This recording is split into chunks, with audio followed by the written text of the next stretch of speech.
and start to slowly open the eyes. Nice gentle re-entry.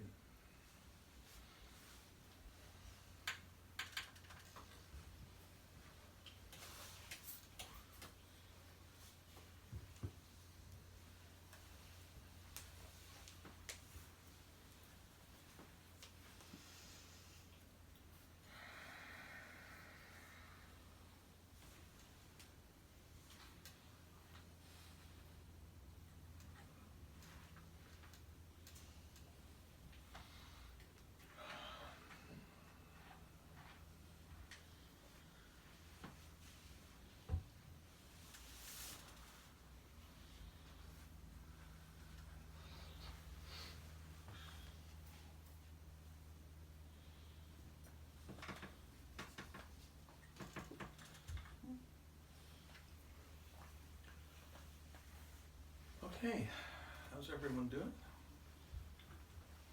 Good, good, good. Any questions or observations about this?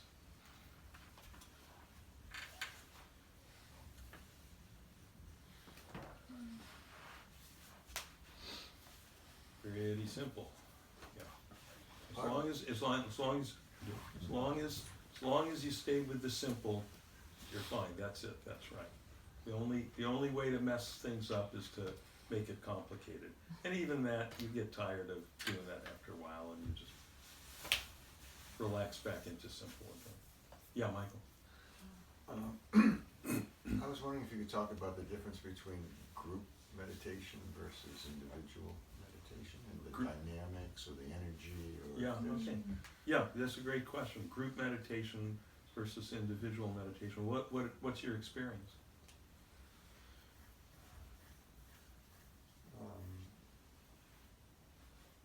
Group meditation seems to carry a little bit more energy and a little more depth, I guess. It's not always the case, but generally, I guess. Yeah. As if there's something else going on. Yeah, some kind of like group buzz or something. Yeah. Other people? Yeah, Paulina? Yeah, I was gonna say that I've tried meditating on my own, and I don't know, I had a pretty stressful day. Right. I just went so deep, so relaxed, and I don't think I could have done this by myself. Yep. I don't know if it's just being around people and how regulating my nervous system was being, but really went by so fast, and I'm so deeply relaxed. Time flies when you're having fun. Yes, Yeah. sure. Yeah, no, that's great. No, So that's I great. think this is the group. Yeah, well, there's two things. One thing is there's someone up here in the front of the room saying some things to, basically, in one sense, it doesn't matter what the person in the front of the room says. It's just the situation that someone else is driving the bus. So you feel, okay, I'm not in charge here. I just sit here back on the passenger, sit back and relax. And essentially, that is the method. That is the method. But also, the particular cues that I'm giving here are all just reminding you that, whatever kind of effort we might be starting to make, no, don't do that. Just let that go. And just pointing out that, experience happens naturally in each moment. It just unfolds. The sounds, the thoughts, the feelings, everything comes and goes by itself. There's nothing we have to do about it. There's nothing we can do about it. And it's all coming and going in this awareness, which is what we settle into in meditation. It can't be created and it can't be destroyed, because it's like space. You can't create space, you can't destroy space. You can run around and it's saying, where's the step? Where's that wonderful, boundless, open, clear space I keep hearing about? Run around looking for it, and eventually you stop running around. It was been right here all along, wherever I am. So, the guy in the front of the room is just there to kind of pull the rug out from under your efforts and remind you just rest in this open awareness that's already here. So that's the one thing. The other thing is the group. And some people will feel it more. Some people will find that they're just uncomfortable meditating in groups, and they just much rather meditate it on their own, and that's great, God bless. I think more people feel there's something about being in a group. There's one bit of research that I've heard about. I don't know if it was ever published, but you know, there has been published research on the change in brainwave activity during meditation. You know, certain, you know, tends to be fewer beta waves and more alpha waves, and then later delta waves, whatever. And the other thing that's noted is that as you settle into meditation, there's a tendency for the brain waves being produced in the different parts of the brain to become more synchronous, to line up. And I like that. I like hearing that result, because it's like literally getting your head together. You know, it's not, it's more all together. So there's been plenty of research published on that. This one bit of research I heard about years ago, and I don't know if it's been published, so this maybe is just oral tradition, was that there was some research being done in Switzerland with a multi-lead EEG machine that could measure the brain waves of 16 people at a time. And they had people meditating, and then what they did was they compared the brain waves from all the 16 people, and what they found was increased synchrony interpersonally between the different brains. I love that. So it's not just getting your head together, it's us getting it together. We talk about peace and harmony, peace on earth. Here, this is making it very concrete. It's making it neurological. So something like that seems to be happening. But you know, it's been there in the tradition for thousands of years. Mostly people have been reporting the kind of thing that you're saying, Michael. So you know, whatever it is, great. Thank you all for coming into our living room. Yaffa and I don't have to go anywhere. We get all these people to come help us meditate. Yeah, someone else had there? Yeah, I was just going to say, it's an impression that I always, I feel like there's an implicit sense of connectedness when it's not just your fragmented, singular thoughts. Yeah. You know, when someone comes into a room who is, you know, not even necessarily meditating, not even necessarily someone who's ever meditated in their life, but you know, sometimes when someone walks into the room and you can just feel, oh, there's just a lot of feeling of peace radiating from them. And it makes you feel more peaceful. And someday there'll probably be more research just, you know, showing all the mechanics of this. And conversely, you know, when someone comes in that's all, you know, some people it just feels like the air around them, someone's gone through it with an egg beater. And then you tend to, if you're not careful, you tend to feel caught up in that. Now, and since most of you here, you're experienced practitioners, you're aware enough to notice it and know, okay, I don't have to be caught up in that. And you can use the breath as a cue. Relax yourself. God bless you. To, you know, and use the breath as a cue to just relax out of that. Is that making sense? So see, if just one person walking into the room brings some kind of peaceful vibe that you can bask in a little bit, what's going on here? Here's, you know, however many 15, 16 people of your friends have come here, Sue Ellen, to, you know, create this nice, really intensely peaceful vibe for you to meditate in, and you're helping everyone else. It's great. Good, what else? Last year, I could not be on time because I was taking another class. Mm-hmm. So I was always at the end of the meditation or just when you had just rung the bell. Mm-hmm. And I would just sit there, and it was like if I had just jumped into a pool of serenity. And you know, you were just coming out and starting talking, but the space here was and I was running. I was just going, where did I park the car? Right. But that was so worth it. I would just, I said, I don't have to do the work. It's already done. Everybody has changed the wave, and I would just dive into it. I love that. Thank you for that story. You remember That, that. I'd forgotten about that. Thank you Yeah. for At reminding the me. beginning, I Yeah. was worried that I would be bothering her, but then it was just Yeah. at the end, and But I It was love the amazing. fact that you kept showing up, and that you were Because it tuned was- in enough to notice. Hey, I'll let these people do the heavy lifting. I'll just come enjoy the cookies. Yeah, right. That's great. Good. What else?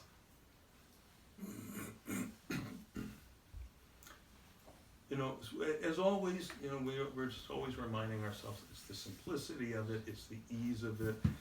Anytime it seems like, well, it's not easy, it's not simple. Well, ask yourself, what's not easy?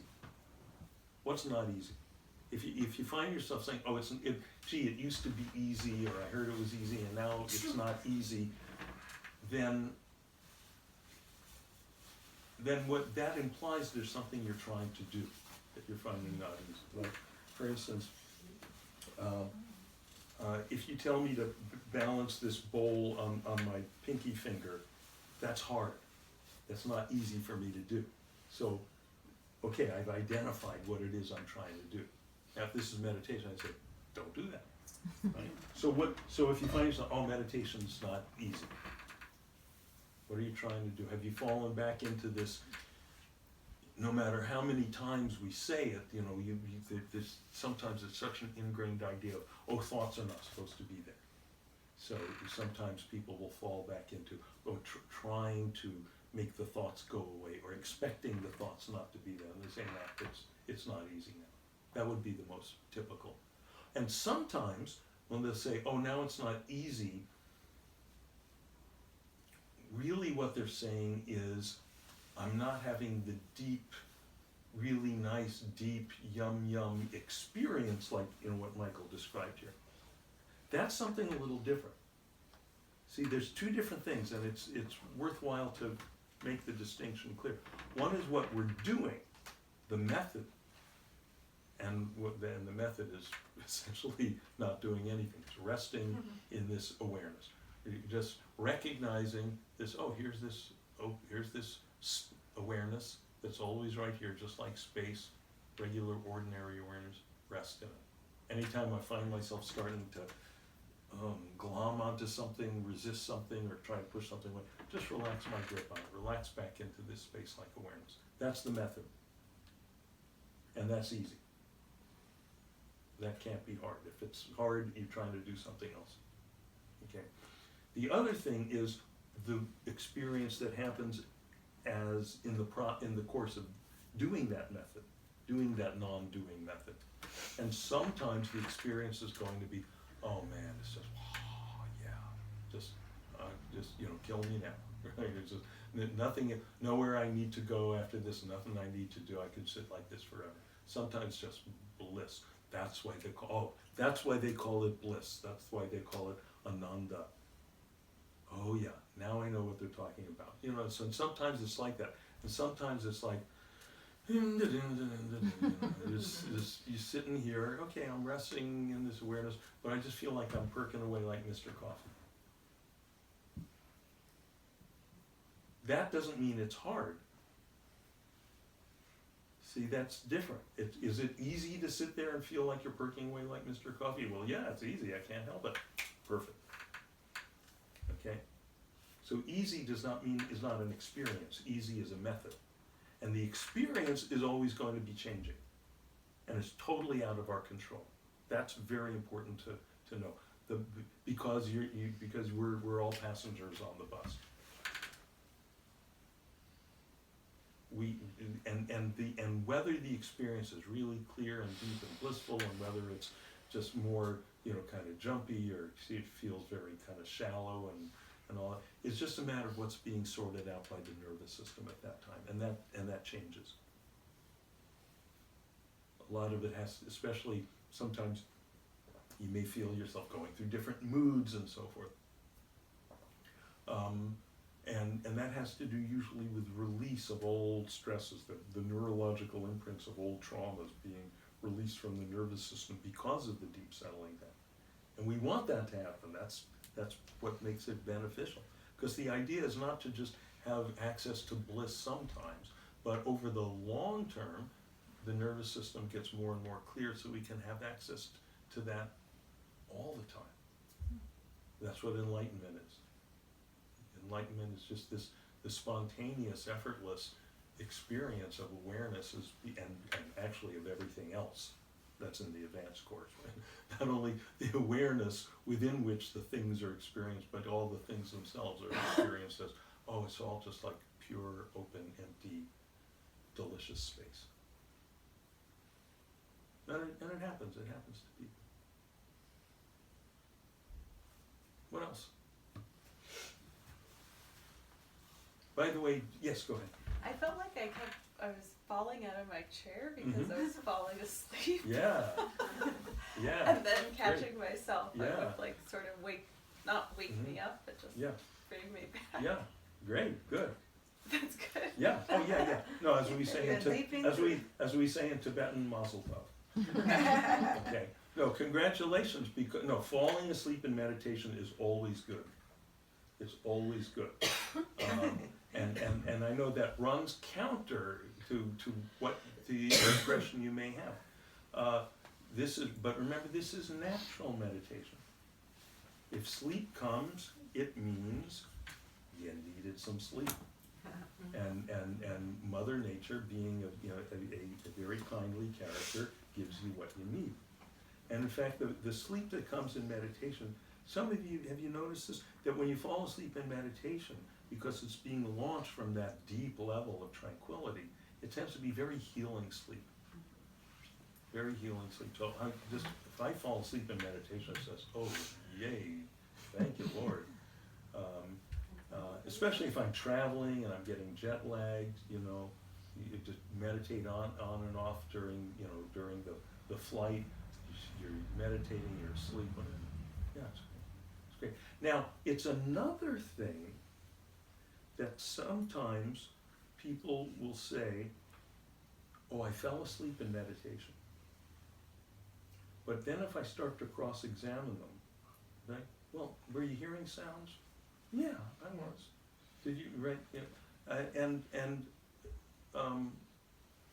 It becomes more and more clear that it wasn't actually sleep taking place. It was something else. And it's a very significant experience. Normally, in the course of a day, we go through 3 states of consciousness.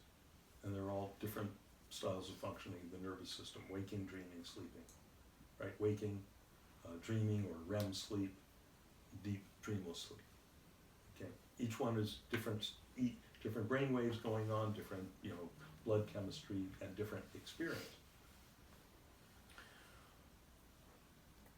In a sense, what starts to what we're dipping into in meditation is the 4th state. That's why the ancient yogis in India called it Turiya. It means the 4th one. Literally means number 4. Where we're settled down, the awareness, the consciousness is settled into the silence. Awareness is settled into its own inherently silent nature, but we don't conk out as we do in sleep. So we're awake to experience the peace that we usually have only in sleep when we don't get to experience it. Is that making sense? Mm-hmm. Actually, I was thinking about this last month when we were hearing all those Christmas songs.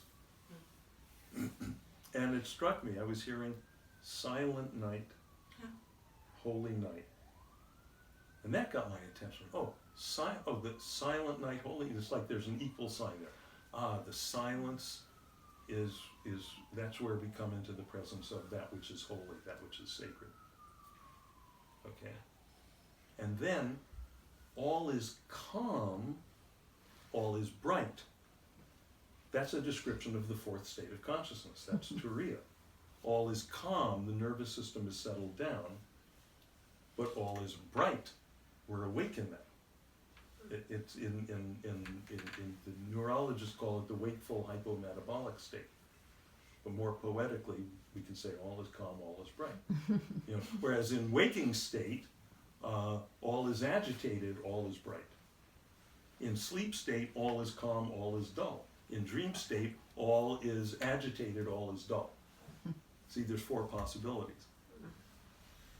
And it's almost like mathematically inevitable that this 4th thing, this transcendental thing had to happen. It's like it's been the missing piece all along. And in a sense, that's why when you have it kind of nice, clear, settling, and you go, it just feels, it's like, oh, I'm home. I'm home. This is what I was missing. This is what you were looking for everywhere else. It's not just some little funny, oh, this is nice, I've got some nice relaxation. Maybe next week I'll get a massage. You know, nothing wrong with getting a massage, it's great. But this is something else, it's something much more profound.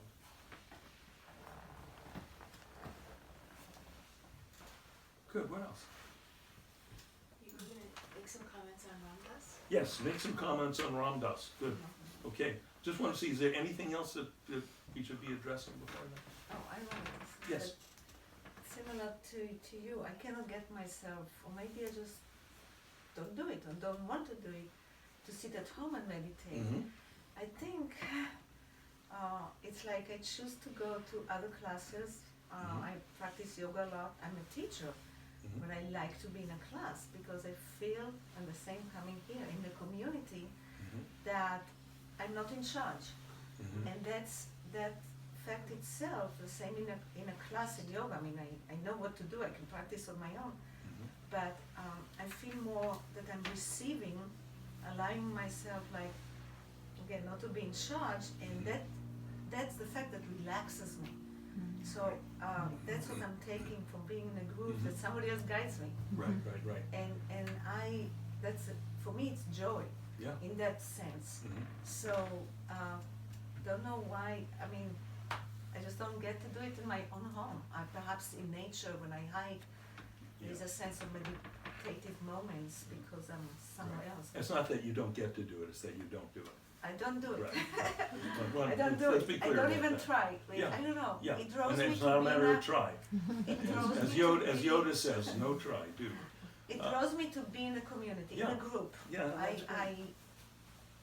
That fact Mhm. makes me relax. Yeah. It's You a know what? relaxation for If me. you never sit and meditate at home, if you just come here from time to time, if you just come here once and you settle into that, you get that recognition of that missing piece that's been missing from everyone's life, and you never do it again, you've done this incredibly significant thing. That does not happen in most people's lives. So anything you do it's fantastic. Now, having said that, for many people, once you've had the taste of that thing, you go, oh, that is fantastic. You go, well, let's get as much of this as we can. You know, let's get to where we can do it all the time. Let's be there all the time. Let's get to where we can be there, whether we're in a group or on our own, without having to even close our eyes. And that's what eventually happens, that all is calm, all is bright, you know, it just becomes more and more, oh, this is what's here all the time as the background of everything else. Then we're done, then we're cooked. So, you know, it's up to you. One thing I would say in that situation is, you know, if you go to my website, I've got the guided meditation thing. So use that as a guide. Yeah. Or if there's someone else that you like their guidance, and I would say, you know, someone who guides in this kind of natural, effortless way, then do that. Use their guidance. So you're putting someone else in the driver's seat. You know, I mean, I do that from time to time. I'll tune in and listen to some of the teachers that I like. Once in a while, I'll listen to myself. So many CDs, Yeah. I never listened to Right. bought them. Yeah. And then but what I, you know, usually I find most people find that, you know, people that really find the stuff starting to percolate into all the fiber of their lives. It happens from just the simple thing of set up a time. Think of what's a time in the day when you can, pretty much around the same time, do this every day. Doesn't have to be for real long, for 10 minutes or something, and just make that like brushing your teeth. Make it part of your routine, and don't think about, do I feel like it today or not? Do I need to be in a group, or can I be by myself today or not? Just you sit down and do it. That's what generally really does it. But I can see how going online and when you're by yourself, it's not the same as having Dean, because you can't really push a button and stop Dean or stop Dean. You're still, even though you're alone and you have a guided meditation, you're still kind of in charge. Yeah, Unlike but just you. don't push the freaking stop button till I'm done. If you go to a page, there's a page on my website called Meditate Now, and it gives you a couple of resources. And the first resource it takes you to, there's a link to, it's a guided meditation. It's just an audio track. It's 12 minutes. You put that on your phone, so you can just have Uncle Dean in your earbuds when you're, on the train or whatever, and just 12 minutes, and just whatever happens, happens. Yeah, but there's no cookies. Now you're talking. Now you're talking. I actually also like the discussions. We had all kinds of discussions, and so it's part of it. Yeah. So I don't know. That's Yeah. the total being here is very unique. You know what? I am so, and I know Yaffa also. We're so grateful for people who show up that we get to do this. I have the most enjoyable meditations that I ever have here in the group with y'all, in general. So yeah, it's great. But there's a thing that I say this thing a lot. Most of you have heard me say this. I'm going to say it again. You don't want to be reliant on anything. And I really, I've really gotten some clarity on this from working with guys in prison. You really want to be, you really want to not need any props. Like my one guy who became one of our most, steadfast guys every Thursday night. And when I was still living in New Jersey, I would be there every Thursday night. They still meet every Thursday night without me. Now my old guys teach the new guys, and I'm out there several times a year. I always fly on Wednesday so I can be with them on Thursday night. This is Northern State Prison in Newark, right next to Newark Airport, if you've ever been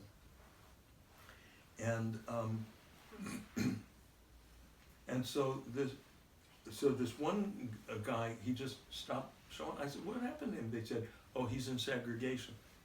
That's, they call it administrative segregation. That's a euphemism for solitary confinement. This terrible thing that they do to people that's designed to drive people insane. And in fact, they moved him to another prison. They moved him down to Trenton or Rahway, I think. Put him in a room, because they were really mad at this guy. They put him in the room right above the boiler, so it was like 90-something degrees there, 24 hours a day. And you're there with no TV, no radio, no nothing, no Dean showing up on Thursday nights. So he said, "Okay, it's hot, I'm taking my clothes off." And he was there for, I forget, it was either 3 months or 6 months. And okay, it's hot, I'm taking my clothes off, and there's nothing to do here, so I'll take a meditation retreat. Basically, he closed his eyes. Came out for meals. And it was not easy at first. It was very challenging, but after a while, you should see this guy now. He's out now. He's, by the way, expecting his first child a little later in the spring. Married to a wonderful woman. They recently got married. Actually, he wanted me to officiate, but we couldn't get it together. So you never know. Probably will not wind up in solitary confinement, but possibly will wind up sit in a wheelchair, after having had a stroke. Like Ramdas, we'll talk about that in a second. The people will say, "Well, I don't have to meditate. I get into that zone of transcendence playing golf. You know, and it might be true to some degree, but what happens if suddenly you can't play golf? You can't play the cello. Ram Dass played the golf and played the cello. I've been saying that for years. He became the poster boy for that thing. You know, the fact after he had his stroke. So let's talk about Ram Dass. Oh, by the way, let me say one thing for the new people. So we started off tonight with that particular mantra of that it doesn't have to be that. Usually you want to do something as some little on-ramp into this simplicity of just sitting, resting, and awareness. So you could just, you know, follow your breath. If you have some breathing, some pranayama you like to do from your yoga practice, or just rest your gaze on a spot or on a picture of your dog or your guru, or or sit on the beach, look at the ocean, something, you know, or if you like to sing some mantra or follow your breath, whatever, something for a minute or two as a on-ramp, and then just let that drop off. And then at the end, always take your time coming up. Take 2, 3, 4 minutes. So, Ram Dass. Is anyone here is anyone not familiar with Ram Dass at all? Okay, everyone's at least heard of him. Okay, so Richard Alpert, born in 1930-something, came from a rich family. His father was the president of the New Haven Railroad, and he was like the golden boy of the family. Smart, talented, played the cello, had his motorcycle, flew airplanes, got a professorship in the psychology department at Harvard, had it all going on. As he said later on, the whole time I felt I was a total fake, completely insecure, was sure that people were going to catch on to the fact that I was just totally faking it. I had no idea who I was or what I was doing. And as it happened, there was another fella in the psychology department of Harvard at the time named Timothy Leary, who had just come back from Mexico, where he'd been introduced to psychedelic mushrooms. And he said, "Hey, Dick, try this." And they wound up conducting these kind of groundbreaking, doing this groundbreaking research at Harvard of the effects of mushrooms and psilocybin, and then a little later LSD.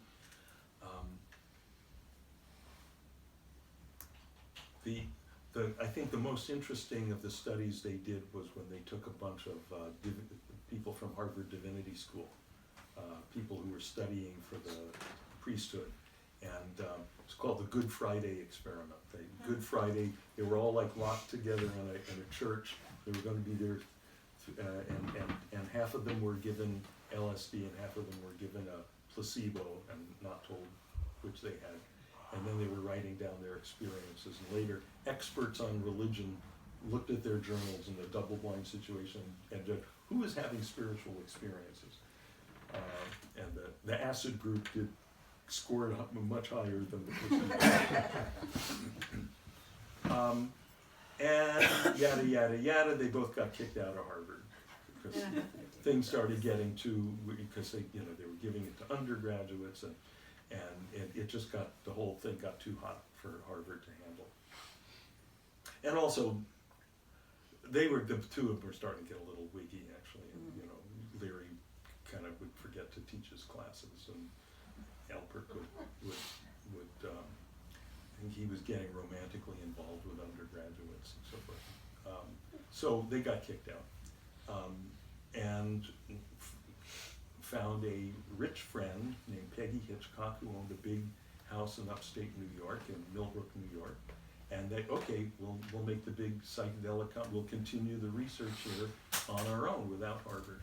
And this became, and if you haven't seen them, there's some really fascinating documentary films with footage of this time, with the people who are just doing, okay, what happens if you take acid every day? What happens if you take acid and And things started. My favorite story out of that, which Ram Dass, still at that point, Richard Alpert would tell this story. Several of them, the people who were living there, and a lot of people would come and go, but there was a core of people living there. And they're all sitting at the table one night, and they're all on acid, and Alpert's sitting there realizing, I am the Christ. I am the Buddha. Right? This the divinity. This is it. And dinner's over, and no one's picking up the dishes. And he realizes everyone's sitting there going, well, I'm the Christ. I'm the Buddha. All high. I don't do the dishes. And of course, if it had been if it had been a really authentic enlightenment, what they would have realized was, I'm the Christ, I'm the Buddha, and therefore I do the dishes.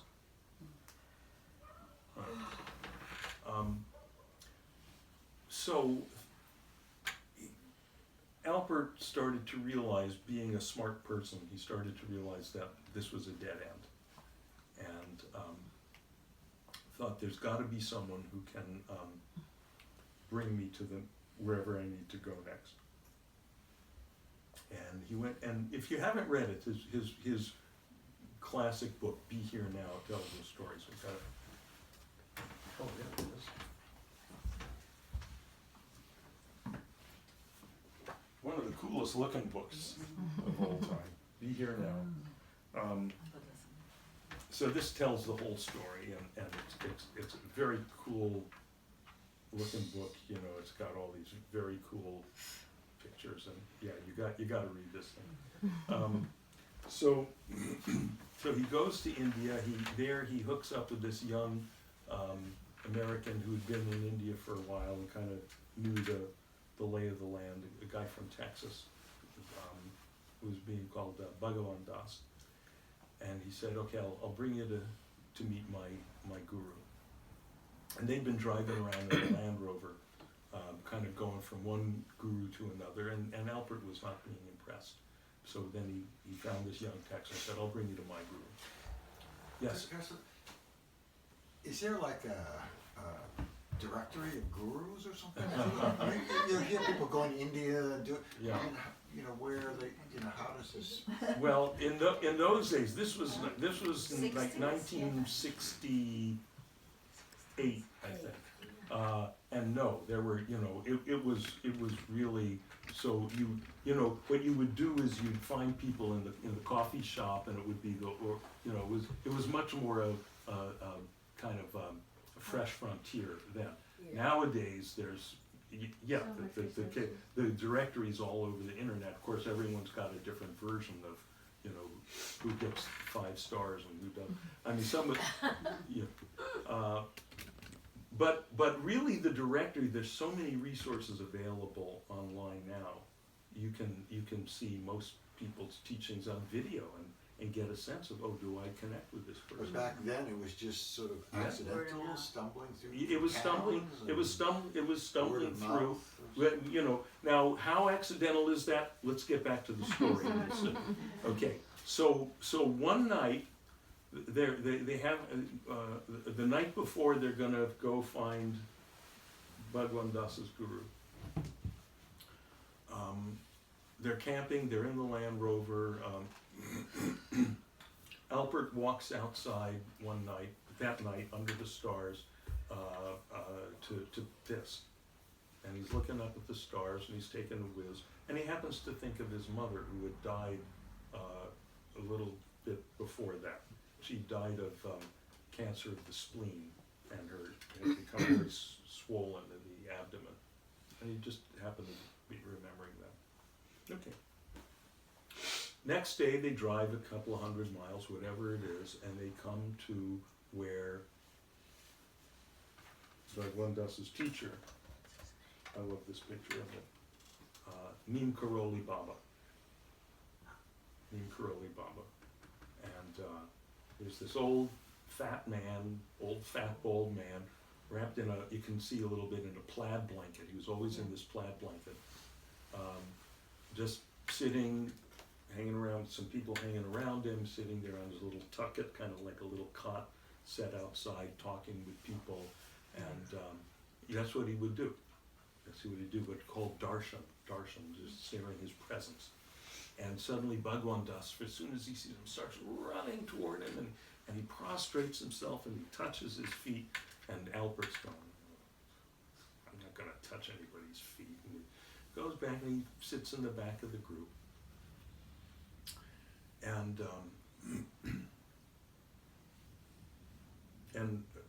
Neem Karoli Baba, who else did they call him? Maharaji. Maharaji is like, he means like, literally you'll see it translated as great king, but really that's what, an affectionate name for a senior revered person. You might call your uncle that or your teacher that or something. So Maharaji after a while he notices Alpert kind of holding back, sitting in the back of the group. So he calls him forward. And he says, in Hindi, this is through a translator, he starts chatting with him a little bit, and then he says, looks at him, he said, you were under the stars last night. Alpert said, yeah. It's like, yeah, well, that's an easy guess. Says, you were thinking about your mother. Says, yeah. I mean, that's a pretty good guess too. Pretty easy. Anyone's got a mother, or had a mother. And he says, again through the translator, she died. I said, yeah. Before she died, she got very big in the belly. And he goes, And then Maharaji leans forward right into his face, gets very close, and says one word in English: spleen. And Ram Das goes, and actually he started crying. And as he told the story later, I wasn't crying because I was sad. I wasn't crying because I was happy. He said I was crying because I was home. He just knew, okay, this is who I've been looking for. This is what I've been looking for embodied in a person. This is that missing piece, kind of walking around on two legs. And then the more he hung around, the more he realized, as he described it later, he said, this was a person who knew everything I was thinking, who knew all my worst thoughts, who knew all my most shameful secrets, and absolutely loved me. Okay. So, that's nice. So then, Alpert started, now he said, I couldn't touch his feet fast enough. And he starts just hanging around the temple, and they're now hanging around the temple. A few days pass, and he's so happy. He's like, this is it, this is what I've been looking for all my life. And then this one little thought, this one little asterisk goes boing in the back of his head. He goes, yeah, but what about all that stuff I saw on acid? That was powerful. Does this guy know about that? Is what he is bigger than that? Does what he is, does that trump that? Does it trump all the stuff that I saw on acid? So he starts having that doubt. And just as he starts being bugged by that thought, Maharaji calls him over. He says, you have some medicines in the car, in the Land Rover? And he says, yeah. He brings his cigar box or something full of pills, and he figures, oh, the old man wants vitamins or something. He starts giving him vitamins, and he says through the translator, no, the power pills. He says, LSD? He says, yeah, LSD. And he'd had some acid tabs, specially made for the trip that were triple power something. And so he gives one to Maharaji. He said, oh, more, good. So he takes all the acid he's got and Wow. Yep. And eats the whole thing. And Ram Dass thinks, well, this'll be interesting. Let's see what happens. And guess what happens? Nothing. Nothing happens. Wow. Right. Nothing happens. So that answers that question. That answers that question. All that stuff you see on the substances, from the point of view of real, complete awakening, what is all that stuff? It's nothing. It's nothing. Did they do studies on the brain, like brain scans and stuff, like really today, like You know? we have the more advanced ways of looking at the brain, to actually that there is no changes, like if you were to take the psychedelic Yeah. substances. Am like I saying that? if somebody was enlightened and took the substance with the I guess, I don't know that, my guess is that particular study has not been done. I would be But you interested know, to see. I mean, to me personally, it's like any kind of the corroboration we can get from the side of science about this stuff is great, but to me, it's all completely optional. You know, and the more you know, the more you just get up in the morning, whatever, sit down, sit down, do the practice, and you get clearer and clearer in it. You know, there's this great story about Einstein. Einstein's theory of general relativity said that light waves will be bent by gravitational fields. And that it makes no sense for light waves to be bent by gravitational fields unless his theory of general relativity was correct. So this would be the benchmark. And he was, at this point, he was teaching in Princeton, and there was going to be an eclipse of the sun visible from, I think, southern Africa or something. And this British scientist, Lord Eddington? Something like that. They did an expedition down to southern Africa to photograph the stars when the eclipse happened, because then you'd see if if the stars near the sun, if their apparent position was shifted closer to the sun than when the sun's not there, which would be visible now because of the eclipse, it would confirm the Einstein's theory. Okay, whether or not you just follow that doesn't matter. The point is that if they got the right results, it would confirm the Einstein's theory, which had been just theoretical until then. So the story is Einstein's in the middle of, I think, teaching a class there in Princeton, and a student comes running in with like the telegram in his hand or something, says, Dr. Einstein, here's Lord Eddington has confirmed your theory. And Einstein says, oh, that's nice. And he picks up the chalk again. And the student says, well, aren't you excited? And he says, no. He says, if he had not gotten those results, I would feel sorry for poor Lord Eddington. I'd know he'd made a mistake. That's great. Yeah. Well, in the case though of Maharaji, I mean, it's not necessary. I mean, we don't know. Maybe nothing happened, or maybe he just saw it as phenomenon, and it wasn't. I mean, Yeah. his mind might have been doing all kinds of stuff, but we don't know. But he was not moved by it to think that was like the end all. Right. Because he knew it was just more phenomenon. Right. Probably. Yeah. Whereas and Tom, Dick, or Harry takes that much acid or a fraction of that. It's this is, right? Yeah. And so it might, right, it's just, oh yeah, right. Well, Okay. maybe no one's taken that much acid at once, and if you do, nothing happens. Good point. Let me just say, as a veteran of the Haight-Ashbury, circa 1967, people did take that much acid. And stuff did happen. Yeah, I have a question. some of them are no longer alive. When Albert went and met him the first time, was Albert known at all then as No. this person who had done this stuff at Harvard and Millbrook?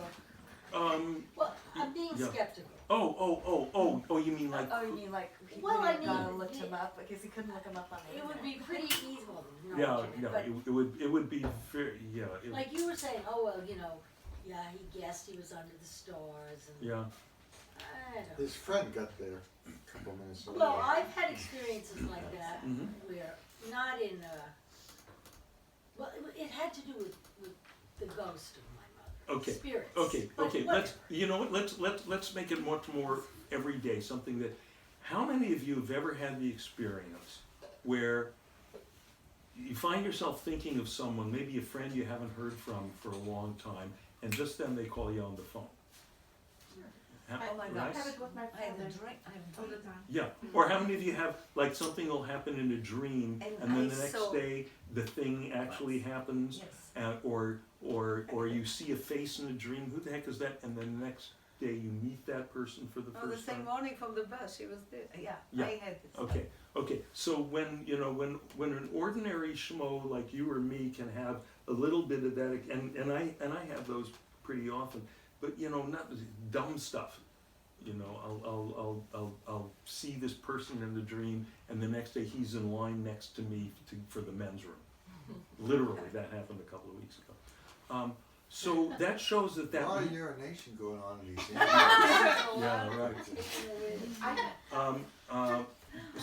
So that The common to me stream. that shows that everyone has that muscle.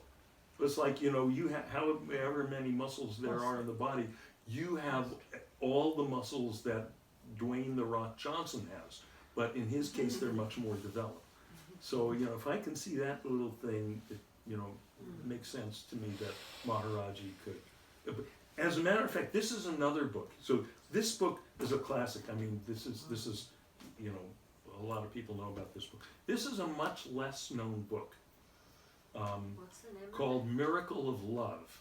And this one was written a few years later. So Neem Karoli Baba passed in 1973. And then Ram Dass, with the help of a few other people, collected all the anecdotes that people had. Because all these people had these stories they would tell. And so that's what this book is. And this is it's really remarkable stuff. And there's just story after story about, you know, people they think the thing, and then, you know, he would know it, and often in really kind of unusual, odd ways. Let me just.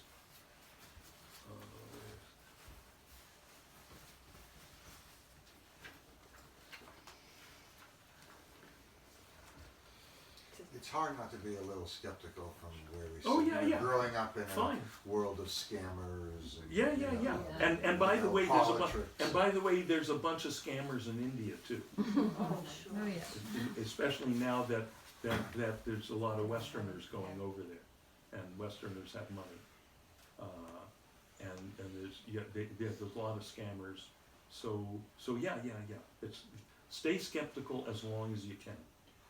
So I had a professor at Berkeley who actually went and studied with the Dalai Lama, Mm-hmm. and they did do a number of tests Mhm. and found that, you know, they say most of us only use 10% of our brain, but they found that people who meditate a lot and No.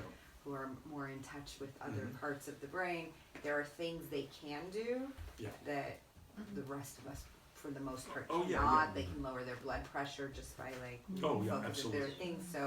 So maybe like along the lines of what you were asking, there might be some things that, yes, we still don't Yeah. completely know how it's done or Yeah. to what extent it's done, but there are areas of the brain that have been tested with EEGs and Oh, things like that, that absolutely. they can see. And even if they don't see the difference in brainwaves, there are ways that they can see that these people who spend their life meditating Mm-hmm. do things just a little differently than the rest of us, Yeah. or can access it differently than the rest of us. And Right. so maybe eventually we can Oh, all yeah. maybe I get guess there, the but Oh evolution yeah. that In fact, yeah, so it was a really friend, interesting of mine, a stuff he did. former student of mine, is one of the two. She's the co-head of a program at Stanford, working with, and this program's gotten a lot of support from the Dalai Lama, where they're taking these traditional Tibetan Buddhist meditative methods that are all about developing compassion, and having very advanced monks do them, and having beginners do them, and having them do it hooked up to the machines and measuring, and finding that all the changes in brainwaves and so forth associated with compassion, they